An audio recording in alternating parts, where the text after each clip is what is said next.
Good morning student. I hope आप सब लोग अच्छे होंगे। तो पिछले वीडियो हम लोगों ने डिस्कस किया था कुछ क्वेश्चंस और हमने क्या फाइंड आउट किया था, रेडॉक्स पोटेंशियल और ऑक्सीडेशन पोटेंशियल। दो क्वेश्चन हम लोगों ने डिस्कस किए थे on the basis of the formula of Nernst equation. Nernst equation के फार्मूले के बेस पे हम लोगों ने दो क्वेश्चन सॉल्व किए थे, रेडॉक्स पोटेंशियल और ऑक्सीडेशन पोटेंशियल का, ठीक है ना। तो और आज हम जो पढ़ने वाले हैं वो क्वेश्चन है based on EMF of cell. इसके पहले हम लोग क्या निकाल रहे थे, ईएमएफ ऑफ एक हाफ सेल की तरह निकाल रहे थे, रेडॉक्स पोटेंशियल और ऑक्सीडेशन पोटेंशियल निकाल रहे थे। लेकिन आज हम क्या पढ़ेंगे, EMF of cell. EMF of cell कैसे फाइंड आउट करेंगे, ठीक है ना। ये उसका जो हमने कल पढ़ा है उसका एक तरह से यूज है, ठीक। तो अगर आपसे किसी सेल का ईएमएफ पूछा जाए तो कैसे आप फाइंड आउट करेंगे, देखिए यहाँ से, ठीक है ना। तो क्वेश्चन है हमारा,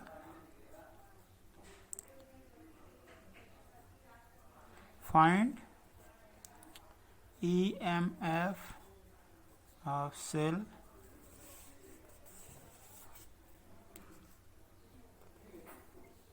सेल क्या है आपकी, क्रोमियम थर्ड 0.01 मोलर, ओके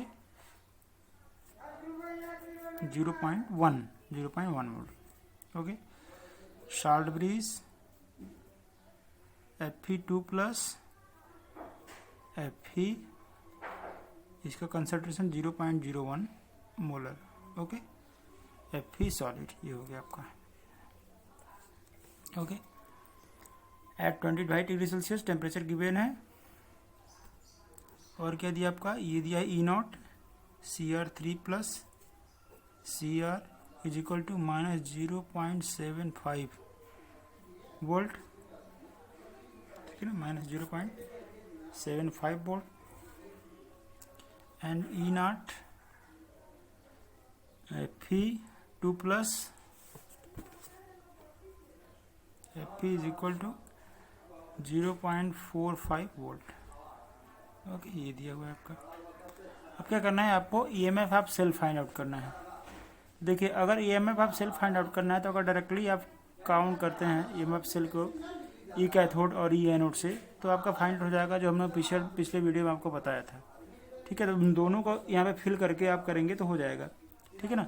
लेकिन ये इतना आसान नहीं है, ये बड़ी लंबी प्रोसेस है। क्या करना पड़ेगा इसमें, पहले आपको ईएमएफ ऑफ कैथोड निकालना पड़ेगा, ठीक है ना।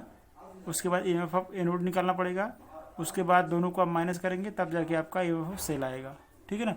यहाँ पे पूरी सेल का अगर हमें फाइंड आउट करना, देखिए किस तरह से करते हैं, ठीक है। तो फार्मूला, जैसा कि हमारा फार्मूला जो होता है, E cell is equal to E0 cell minus 0.059 upon n log 10 की पावर, यहाँ पे concentration of product upon concentration of reactant, ठीक है। ये होता है हमारा।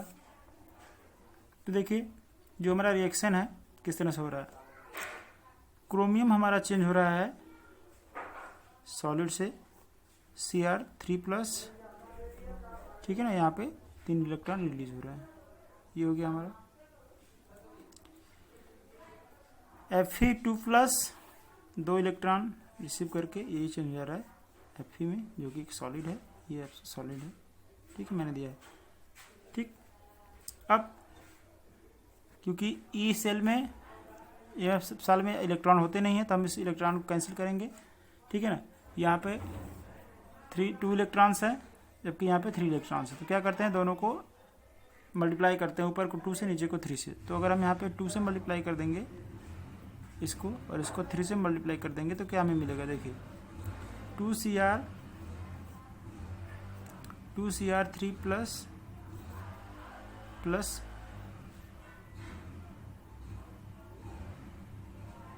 सॉरी यहाँ पे 3 होगा ना, 3 इलेक्ट्रॉन Cr3+, तो 3 इलेक्ट्रॉन हो जाएंगे आपके, तो ठीक है। तो 2 3 जा 6 इलेक्ट्रॉन, ये हो गए आपके। नीचे मल्टीप्लाई करेंगे कितना हो जाएगा, 3Fe2+ plus 3 electron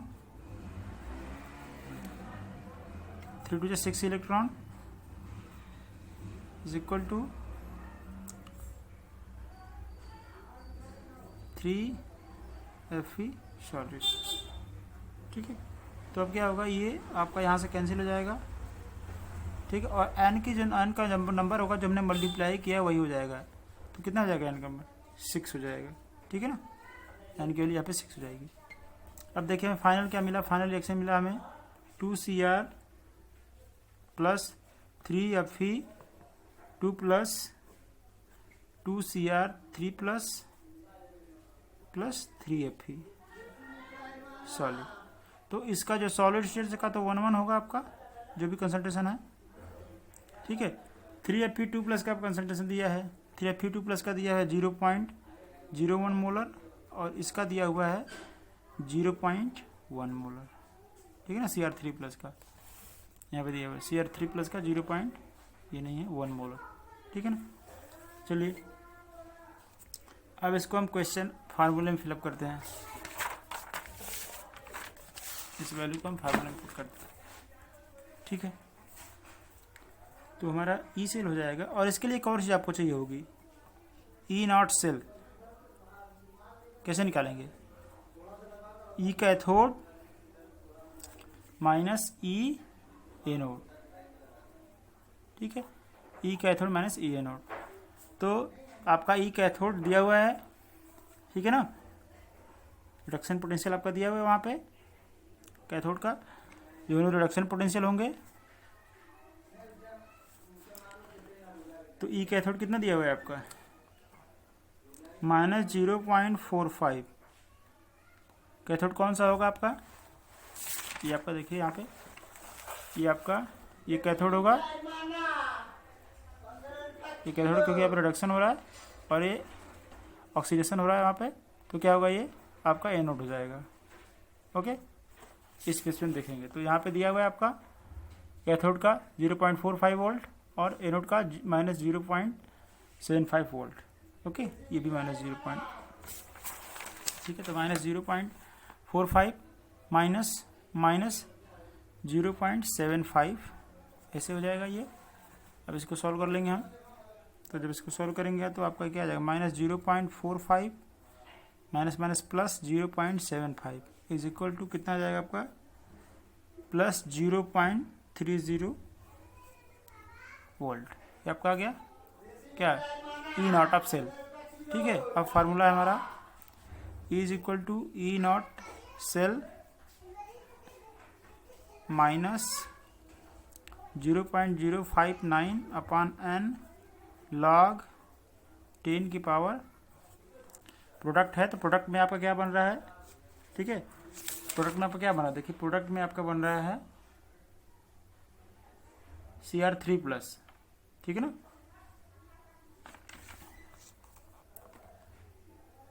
Cr3 plus और उसका जो भी स्क्वायर है उसको स्क्वायर लगाएंगे। 2Cr3 प्लस तो Cr3 प्लस का ये स्क्वायर हो जाएगा कंसंट्रेशन अपॉन नीचे क्या है Fe2 प्लस का ये है स्क्वायर वाला, ये पावर 3 है, 3 है ना, 3Fe। ठीक, चलिए अब आगे देखते हैं। तो ये आपका हो जाएगा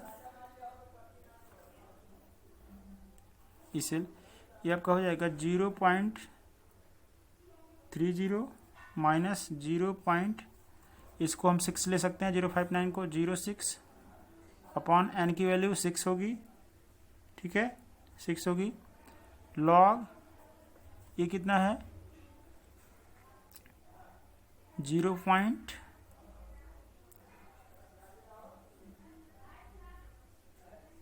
ये आपका है 0.1 तो 10⁻⁻1 कर देंगे इसको का स्क्वायर और नीचे आपका है 10⁻⁻2 का क्यूब कर देंगे। ठीक है, तो ये ऊपर जाएगा तो 6 हो जाएगा। ठीक है ना, 6 ये 6 हो जाएगा और फिर आपका 4 आ जाएगा फाइनली। तो 0.30 माइनस 0.06 अपॉन 6 ये आपका हो जाएगा लॉग 10 की पावर 4। इसको करेंगे तो 4 log 10 हो जाएगा। तो 0.30 माइनस 0.06 अपॉन 6 मल्टीप्लाई बाई 4, ठीक है ना। तो ये इसको अगर हम कट करते हैं यहाँ से तो 0.01 आता है, 0.01 आ जाएगा आपका। तो 0.30 माइनस 0.01, इसको मल्टीप्लाई करेंगे तो 4 आ जाएगा, 0.04। इसको आप माइनस कर दीजिए तो आपका आ जाएगा 0.26, ओके, सॉरी 0.26, ठीक है। तो ये आपका जो आ गया ई सेल 0.26 आ गया, ई सेल का इलेक्ट्रोमोटिव फोर्स ऑफ सेल। तो इस तरह से हम इसको फाइंड आउट कर लेंगे। आपको क्या करना है, ई सेल का सबसे पहले आपको रिएक्शन देखना है कि रिएक्शन में क्या हो रहा है, कौन किस में चेंज हो रहा है, ठीक है ना। उसके बाद आपको क्या फाइंड आउट करना है, उसका एन जो होगा एन फाइंड आउट करना है। फिर ई नॉट फाइंड आउट करना है। ई नॉट कैसे फाइंड आउट करेंगे, ई कैथोड माइनस ई एनोड से, ठीक है। उसके बाद उसको फिलअप कर देंगे।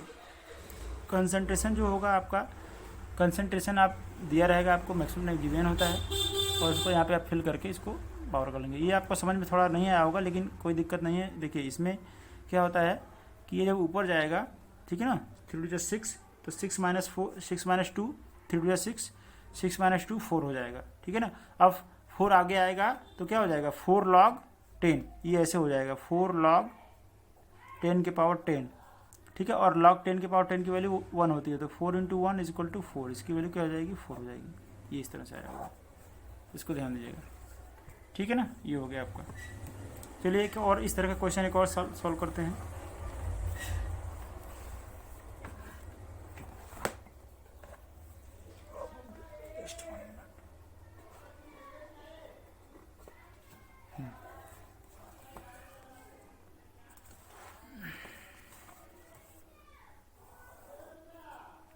क्वेश्चन है,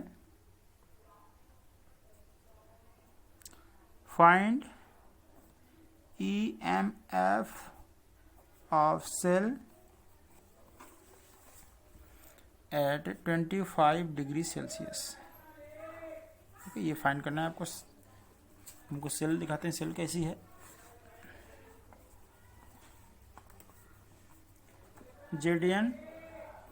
Zn2+, concentration 0.1 molar, salt bridge, Sn2+, 0.001 Sn solid, okay. और क्या गिवन है आपका, यहाँ पे दिया हुआ है E not, Zn2+, Zn = -0.76 volt, और E not Sn2+, Sn = -0.14 volt. ये आपका दिया हुआ है, ठीक है। इतना आपका गिवन है। चलिए, सॉरी ये डिस्टर्ब हो जा रहा है, ठीक है। इतना दिया है, ठीक है। तो फार्मूला तो आपको पता ही है। फार्मूला क्या होता है, पहले हम क्या करते हैं, रिएक्शन देख लेते हैं, रिएक्शन कैसे हो रहा है। तो ये जो Zn हो रहा है हमारा सॉल्यूशन, Zn हमारा Zn2+ में हो रहा है, +2 इलेक्ट्रॉन के साथ रिलीज हो रहा है, ठीक है। उसके बाद जो हमारा Sn2+ है, Sn2+ 2 इलेक्ट्रॉन लेकर के चेंज हो रहा है किसमें, Sn में। ये सॉलिड है, ये सॉलिड है, इन दोनों कंसंट्रेशन दिया हुआ, ठीक है। तो यहाँ से हम कैंसिल कर सकते हैं। और जो इलेक्ट्रॉन्स कैंसिल कर रहे हैं, आपने देखा था कि n क्या होता है, लॉस्ट और गेन और ट्रांसफर्ड इलेक्ट्रॉन्स, ठीक है ना। तो यहाँ पे जो इसकी वैल्यू हो जाएगी आपकी, ये रिएक्शन हो जाएगा final, Zn solid plus Sn2+, ठीक है, is equal to Zn2+ plus Sn solid. ये आपका फाइनल रिएक्शन होगा। ये सॉलिड है, इसका कंसंट्रेशन दिया हुआ है, Sn2+ कंसंट्रेशन दिया हुआ है, इसका कंसंट्रेशन है 0.001 मोलर, ठीक है ना। इसका कंसंट्रेशन दिया 0.1 मोलर, ये आपका दिया हुआ है,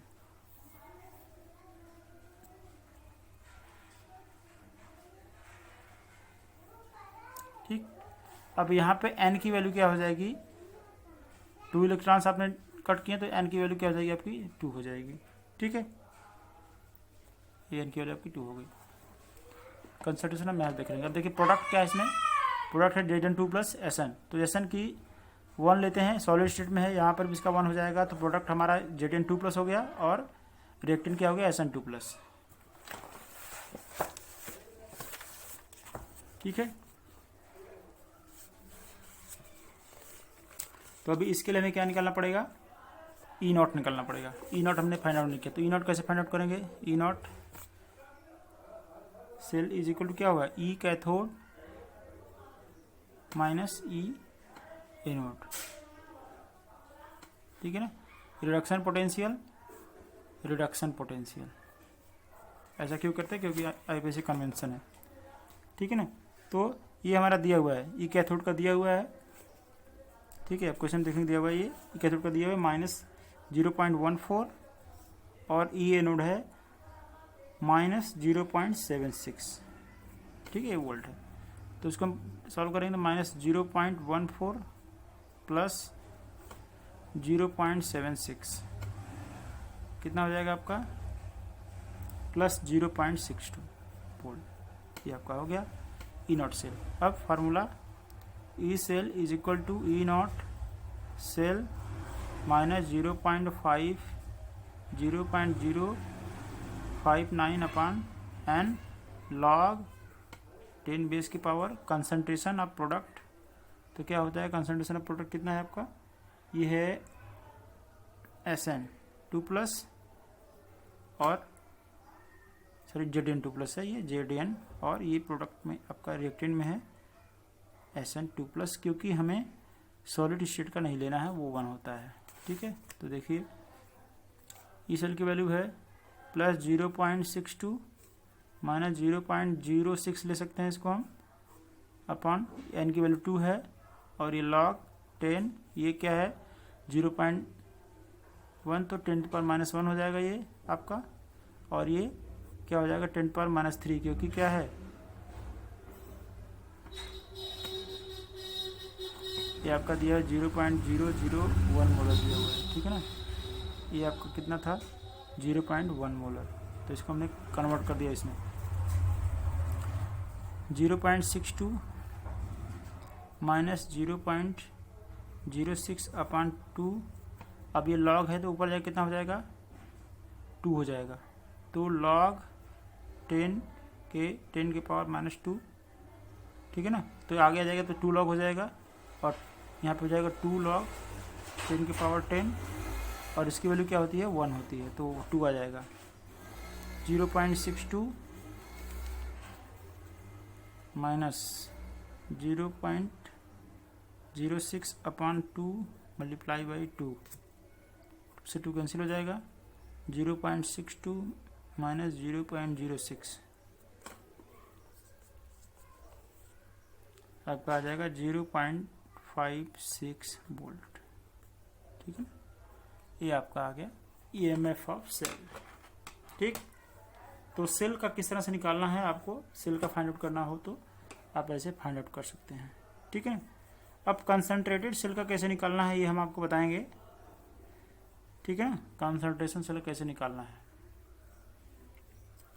इसके पहले हम थोड़ी सी डेरिवेशन आपको बता देते हैं। डेरिवेशन हमने नहीं बताया था आपको, तो डेरिवेशन हम बता देते हैं आपको। इसके बाद मैं कंसंट्रेशन का कुछ क्वेश्चन आपको बताऊंगा कि किस तरह से कंसंट्रेशन वाले क्वेश्चन को सॉल्व करते हैं। ठीक है ना, तो देखिए बहुत ही शॉर्ट डेरिवेशन है, हम एनसीईआरटी का भी आपको एक्सप्लेन कर देंगे, एनसीईआरटी में किस तरह से दिया हुआ है। ठीक है ना, डेरिवेशन ऑफ नेक्स्ट क्वेश्चन।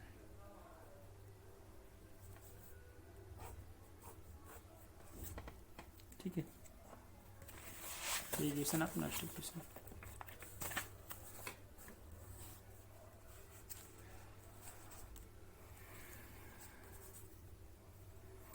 अब डेरिवेशन ऑफ नेक्स्ट क्वेश्चन जो है थर्मोकेमिस्ट्री से इसको हम दिखाते हैं। तो फ्री एनर्जी के बारे में आपने सुना है, फ्री एनर्जी जो होती है वो डेल्टा जी, ये क्या होती है, ये फ्री एनर्जी चेंज है, free energy change is equal to minus n F, ठीक है ना, ई सेल, ये होता है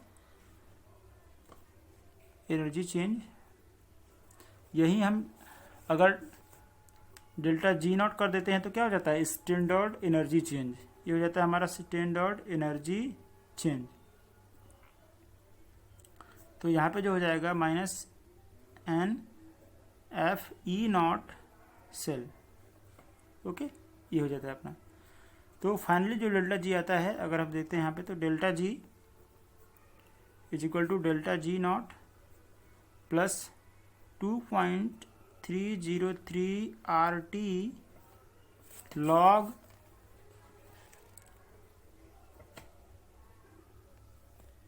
टेन क्वेश्चन। अब जो ये Q है, यही हमने बताया था आपको कि Q, यही वाला Q जो है आपका कहाँ से आया है, ये कंसंट्रेशन ऑफ प्रोडक्ट और अपॉन कंसंट्रेशन ऑफ रिएक्टेंट, यही है Q, ठीक है। इसमें इस तरह से दिया हुआ है। अब क्या करेंगे, अगर इसकी वैल्यू को यहाँ फिलअप कर देते हैं तो delta G minus n F E cell is equal to minus n F E not cell plus 2.303 RT, ठीक है। हम इसकी वैल्यू को यहाँ पे पुटअप कर रहे हैं, जो डेल्टा जी की वैल्यू है यहाँ पे उसको यहाँ पे पुटअप कर रहे हैं, RT log 10, ठीक है। तो इसको ऐसे लिख सकते हैं, concentration of product concentration of reactant, इस तरह से कर सकते हैं इसको हम, ठीक है ना।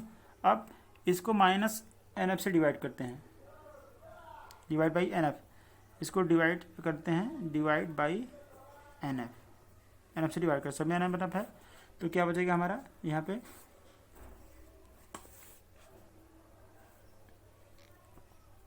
ई cell is equal to E not cell, E cell बचेगा, ये कैंसिल हो जाएगा, ये कैंसिल हो जाएगा, ठीक है ना। तो E cell plus 2.303 RT log 10 के बेस के प्रोडक्ट कंसंट्रेशन और रिएक्टेंट का कंसंट्रेशन, ठीक है ना, ठीक है, अपॉन यहाँ हो जाएगा एन एफ, क्योंकि एन एफ से डिवाइड किया था। तो ये आपका हो जाएगा एक फाइनल इलास्टिक क्वेश्चन जो आया है, इसको हम लोग डिस्कस कर रहे हैं, ठीक है ना। बुक में इस तरह से ही आया हुआ है, आपका देख सकते हैं। अब चूँकि स्टैंडर्ड की बात है, तो स्टैंडर्ड की बात है तो स्टैंडर्ड में क्या होता है कि आपका टेम्परेचर 25 डिग्री सेल्सियस, ओके, या 298 केल्विन, है ना। जो फैराडे होता है, एफ जो होता है वो 96,500 कूलम होता है, एफ की वैल्यू। स्टैंडर्ड केस में आर की वैल्यू आपकी होती है 8.314, ठीक है, 8.314,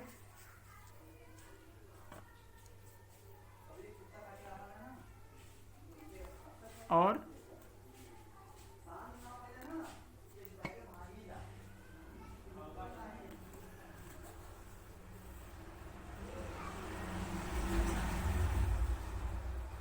ठीक है, तो आर की वैल्यू आपकी ये होती है, just 1 second,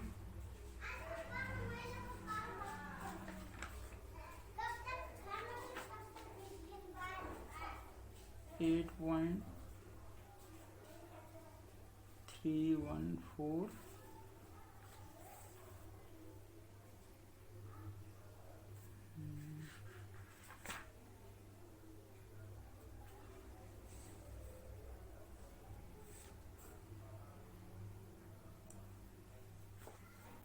joule kelvin inverse mole inverse, ठीक है। ये मुझे याद नहीं आ रहा था, ये आपका हो जाएगा, ठीक है। तो इसको अगर हम इसको पुटअप करते हैं तो फाइनलाइज करके जो हमारा रिएक्शन आता है, इक्वेशन जो आता है, जो फाइनलाइज जो इक्वेशन आता है हमारा यही आता है जो हम लोग अब तक सॉल्व कर रहे थे। जैसे E cell is equal to E not cell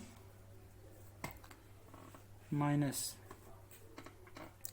0.059 upon n log 10 के पावर p, ये प्रोडक्ट आपका, और ये आपका रिएक्टेंट का प्रोडक्ट।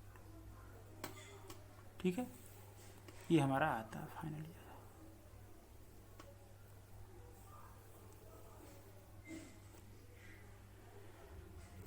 ठीक है, तो ये एक कैलकुलेशन इस तरह से हमने लाया है। अगर आप एनसीईआरटी से देखना चाहते हो तो एनसीईआरटी कंसेप्ट में भी मिल जाएगा आपको। एनसीईआरटी का जो कॉन्सेप्ट है वो भी आपको दिखा देते हैं, एनसीईआरटी मिल जाएगा। ठीक है ना, तो देखिए एनसीईआरटी का मैं आपको बुक से ही दिखा देता हूँ किस तरह से किया गया है। सेम चीज़ें हैं, बस थोड़ी सी अपनी कैलकुलेशन अलग हुई है। ठीक है ना, जैसे देखिए यहाँ पे नॉट इक्वेशन, ठीक है ना, नॉट इक्वेशन दिया गया है यहाँ पे आपका। तो नॉट इक्वेशन में क्या लिखा गया है, इसको थोड़ा जूम कर देते हैं ताकि आपको अच्छे दिखे। ठीक है, we have assumed in previous section that concentration of all the species involved in the electrode reaction is unity. It means सब unity में है, 1 मोल concentration 25 डिग्री सेल्सियस टेम्परेचर है। This need not be always true, लेकिन ये हमेशा true नहीं होता है। नॉट इक्वेशन में जैसे मैंने कहा था, ये किसी भी कंसंट्रेशन पे फाइंड आउट करने के लिए होता है। ठीक है, not show that for the electrode reaction Mn plus aqueous, ये एन इलेक्ट्रॉन करके M में हो गया। ठीक है ना, the electrode potential at any concentration measured with respect to standard hydrogen electrode can be represented by. तो स्टैंडर्ड हाइड्रोजन इलेक्ट्रोड हमने उसको एनसीईआरटी में जो दिया हुआ है उसको स्टैंडर्ड हाइड्रोजन को ही स्टैंडर्ड इलेक्ट्रोड लिया हुआ है। ठीक है ना, उसको 0 से स्टार्ट किया हुआ है। जैसा कि यहाँ पे आप देखेंगे इसमें, तो इसमें हाइड्रोजन को स्टैंडर्ड इलेक्ट्रोड 0 लिया हुआ है, उसके बाद ऊपर और नीचे ये सारी चीज़ें लोग, इसको आप देखेंगे बुक में आपको दिया है, समझ लेंगे इसमें। देखिए यहाँ पर भी सेम चीज़ दिया हुआ है इस तरह से, Mn प्लस ये, और इसके बाद ये इलेक्ट्रोड स्टैंडर्ड जो होता है आपका EMF, सिंपल EMF है और ये स्टैंडर्ड EMF या फिर इलेक्ट्रोड पोटेंशियल कह सकते हैं। RT/NF इन ये लॉग वाला, और कंसंट्रेशन ऑफ ये और इन कंसंट्रेशन ऑफ दिस। अब चूंकि M सॉलिड में है तो सॉलिड का कंसंट्रेशन मैंने कहा था आपसे कि 1 लेंगे, but concentration of solid M is taken as unity and we have. अगर हम इसको यूनिटी लेते हैं तो क्या हो जाएगा, ये E potential E0 minus RT/NF। इन NF में N क्या है आपका, number of moles of electrons gained or lost or transferred. F क्या है, फैराडे। ठीक है ना, फैराडे कांस्टेंट। Mn प्लस, इसका कंसंट्रेशन हम लेंगे। अब यहाँ पे देखिए E0 Mn plus M, it means जो आपका स्टैंडर्ड EMF है हैज़ ऑलरेडी बीन डिफाइंड, ये पहले से हम लोग पढ़ चुके हैं। R is gas constant 8.314 joule kelvin inverse mole inverse. F is Faraday constant जो कि 96,487 कूलॉम मोल इनवर्स के लगभग होता है। Temperature is kelvin in kelvin, and Mn plus is the concentration of the species Mn plus, ये आपको दिया होगा। ठीक है, ये Mn प्लस क्या है, कंसंट्रेशन ऑफ द स्पीसीज जो वहाँ पे मेटल का है, जैसे यहाँ पे चेंज हो रहा है Mn प्लस आपका M में, तो कंसंट्रेशन होगा। ठीक है ना, अब क्या होगा देखिए यहाँ पे, जैसे डेनियल सेल में हमने पढ़ा था। ठीक है, थोड़ा सा ये क्लीन नहीं हो पा रहा, जस्ट 1 मिनट।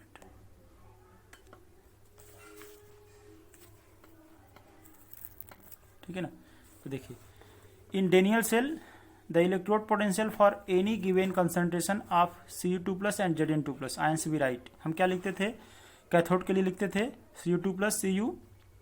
ठीक है ना, इलेक्ट्रोड पोटेंशियल यहाँ पे आपका standard electrode potential minus RT/2F। Okay, 2 कहाँ से आया है, नंबर ऑफ इलेक्ट्रॉन से, तो 2 इलेक्ट्रॉन थे वहाँ पे, यहाँ पे 2 इलेक्ट्रॉन की जो है प्रॉब्लम हो रही है, 2 इलेक्ट्रॉन यहाँ से कम हो रहे हैं, ज़्यादा हो रहे हैं, तो 2 इलेक्ट्रॉन 2 हो गया। एंड F की फैराडे वैल्यू कांस्टेंट है, तो उसको हम फिलअप करेंगे यहाँ पे इन 1/Cu2 प्लस एक्वस। 1 क्यों लिखा, क्योंकि मेटल जब सॉलिड में होगा तो उसका कंसंट्रेशन यूनिटी होगा। ठीक है ना, तो उसको यहाँ पे इसलिए ये कर दिया। अब यहाँ पे Cu2 प्लस एक्वस हो गया।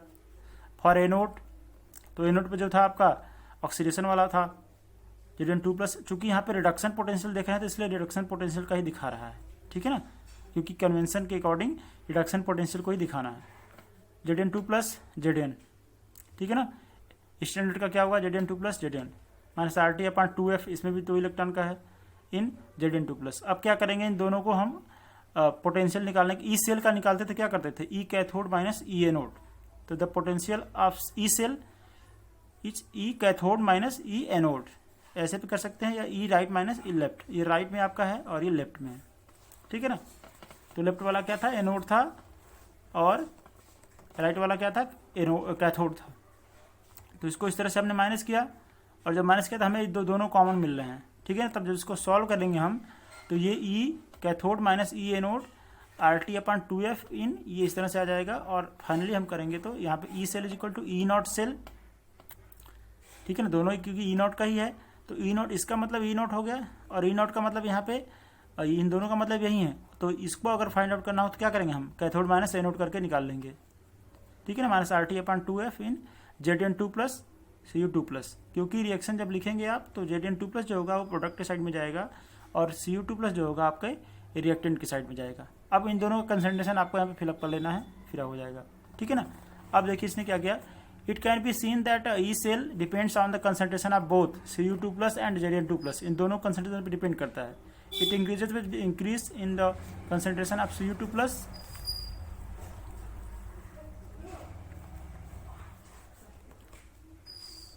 and decrease in the concentration of Zn2 plus by converting the natural logarithm।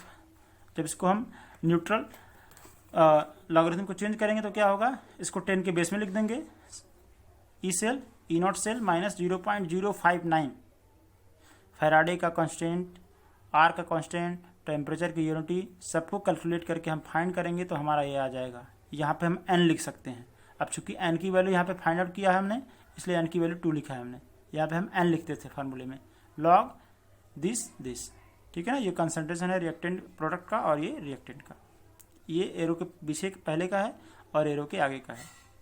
We should use the same number of electrons and for both the electrodes and thus for the following cell, ठीक है। ये सारे जो भी electrodes होंगे उन cell के लिए हम इसको यूज कर सकते हैं। We should use the number of electrons and for both electrodes and thus for the following cell.